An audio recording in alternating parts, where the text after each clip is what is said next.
N4H&H here. I want to show you something right quick. I'll explain it afterwards. Listen to that station. He's in England. We've got terrible static from storms all around me. He's just fainting there, right? Now what I'm going to do is I'm going to engage the second receiver. See how all of a sudden he's more intelligible? Let me show you what I did. So the second receiver is now engaged on the same frequency. And then look what I did with the DSP. So I've got my noise reduction, you know, just trying to knock down some of that static crashes and just, you know, ground noise and etc. So QRN. But look at there, 2.7 on the width for the VFO-A, 3 on the width for VFO-B. And you can play around with this and you'll hear it in your headphones shift back and forth. This works better on headphones, but of course for the video, I had to take my headphones off and put it on the speakers. So there's the other station he's talking to in America.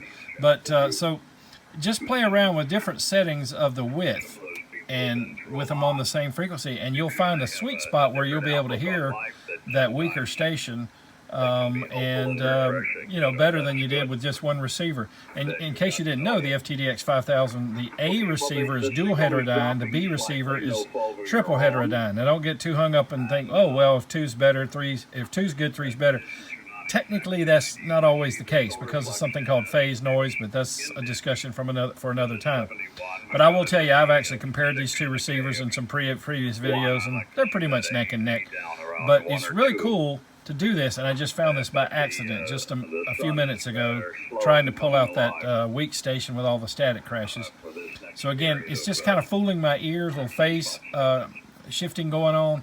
If you put it on the exact same filter width, I won't say it doesn't help, but it's not as good because you're trying to find that guy's voice in the noise floor.